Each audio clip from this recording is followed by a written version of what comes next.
Ladies and gentlemen, without further ado, this is Jack 10 on News Talk Sports, AM 1150. Jessica Samuels here from AM 1150, and I'm standing here with heavy metal rock icons, Anvil. I've been looking so forward to this interview. You guys, 1978 kind of got started, 1981 record debut. Is this still fun? Of course. Absolutely. FUN. Fun. The best religion in the world. We wouldn't be doing it if it wasn't. What about it is so fun? I mean, even when I saw you walk in right away, Lips, you had a big smile on your face. You didn't even know the camera was pointed at you. I was watching you from the corner, and you just had the big grin on your face. Hey, man, this is, living the dream. Mm-hmm. What could be bad about that? I've been having a great time. How much do you attribute the documentary to where you are today, right now?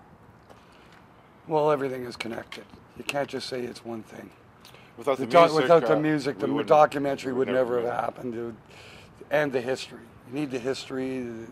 You need the credibility.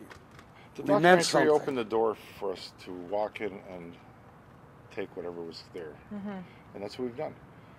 Rob, you expressed some frustrations in the documentary with the music industry, and certainly understandable at the time. I just want to know how you're feeling today. Exactly the same.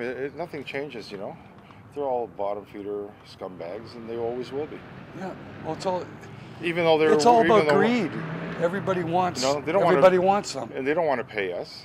They don't want to pay musicians. Are you guys getting paid? Absolutely. Of course we are. We make sure we do. Yeah. By doing the same, actually by behaving in the same unscrupulous manner.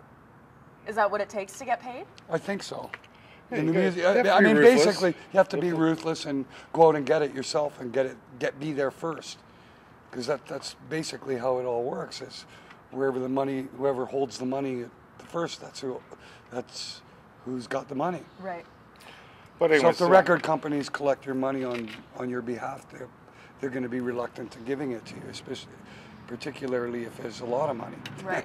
Let's talk about, speaking of record companies and Juggernaut for Justice, you guys recorded in Dave Grohl's studio, and Sony Canada distributed it, correct? Yeah. I know in past times, this is really what you were looking for some people to say, hey, just give us an opportunity. We're great. Sure. Everyone remembers you as being great. You just needed that little bit. Did that really feel good to know that you had this support? Oh, absolutely, of course. Completely. Yeah. We're having our own justice, right? Yeah. And it's really, really pleasant. It's nice. Is that where the title came from? The title, no. Initially, the way that title, all that stuff came to pass was we were looking for a title for the movie. And I felt that the movie was, I said to the director, the movie is a juggernaut of justice. It's going to bring everything we've ever wanted to the band. And he goes, no, that's going to be the name of your next album. So we just kind of, okay.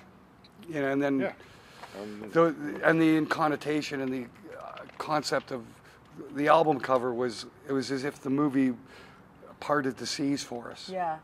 Yeah. And the people are taking us to the promised land. So that's how the parting the seas with the anvil being carried by thousands of fans came to be. And is it thousands of fans? I mean, you're wrapping up your Canadian tour. You did a tour in South America. You're doing an American tour. And you're going to Europe next month for 5 weeks. Oh my goodness. It's nonstop, yeah. People are coming out. It's been nonstop pretty much since 2008. And we attribute a lot of that. We have a real great manager. Finally. And that's changed our world big time. Who's your manager? Rick Sales. Rick Sales, who manages Slayer and Bullet for My Valentine. And he's been doing a great job with us. Mastodon. We have a team.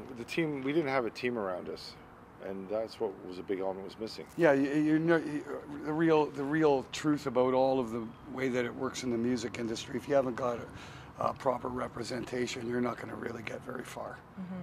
And that's the beginning and end of that. Mm-hmm. It's just the way it is. You can have great now, music, how do you get that representation? Basically, we had to become very, very famous to draw the attention and interest of somebody worthy and somebody capable of doing something with. Isn't that the juxtaposition of it all, though? You had to be famous and known in order to get his attention, for him to say, yeah, Well, that's okay, right. That's the way it yeah, works. I'll do Yes, it. that's the way it works. How does a guy in that, like, if you look at it from the manager's perspective, what band should he sign? You're going to want to be signing something that shows promise and something that he can do something with. We were left out of the party in America, and now we've been let in. When you say America, do you mean Canada and the States, or do you literally mean? We literally mean America. Without America, and the interest and of course the financial aspect of what it means to do well in America. That's the be all end all. I mean, we were able to. I mean, part of the story about that we're looking at here is the fact that we were able to, get entrenched in the European market for years, and that's what survived it, and it kept us alive. It kept the band and all of our interest and all of our recording. Everything was financed from the European market. But America is what we really have always wanted.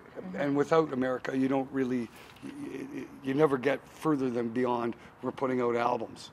If you really want success and notoriety and recognition, you need the American marketplace. When you say success, how do you guys measure success? Is that where you are now? We've been successful all along. Yeah, you see, that's the thing. One could say, well, you could join a band and never make an album. This is not the case.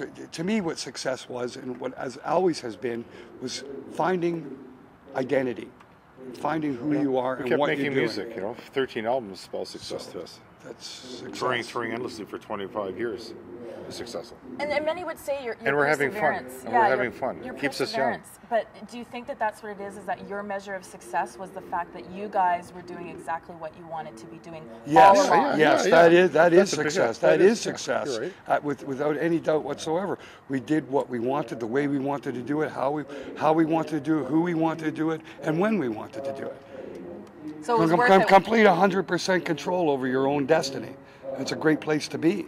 The trials and tribulations you went through over the last decades, would you say now, looking back, it was worth it? Oh, absolutely, with no doubt about it. No regrets. No regrets. No, isn't one thing I would want to change. Listen, I always believed one day we would be discovered and rediscovered, and it has happened. Well, and one line that struck for me really was that you guys said, we want to realize this. We want to realize this. That's right. And I wanted to say to you guys, what is this? What is this is what we're doing right now. We're super famous. We're playing shows to thousands of people, and we're making a living out of our music. Instead of having to do construction or doing deliveries. I don't have to do those things anymore. That is realizing this. That's what realizing this. It's actually being able to make a living living out of what we love. Up until now, or until recently, we didn't make a living from it. But we made a career of it, and those are two different things.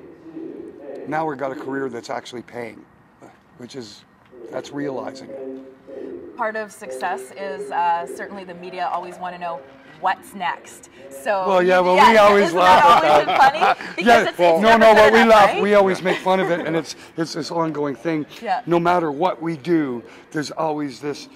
What are we doing next? What are you doing next? Yeah, and it's hilarious because you guys got big because of a movie, so now what are you gonna do?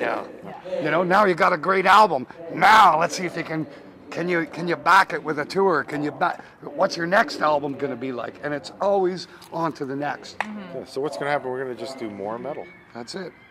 More of what we always do and always have done. And there is down the line we are going to make I believe an Anvil 2 movie. Yeah, so eventually. In eventuality, there will probably Quest be for World Peace is what it's going to be called. This time it's personal. I look forward to any world that is world peace according to Anvil. Rob Lips, thanks so much for joining me. It's a real pleasure chatting with you. Okay, thanks, Travis. Thanks.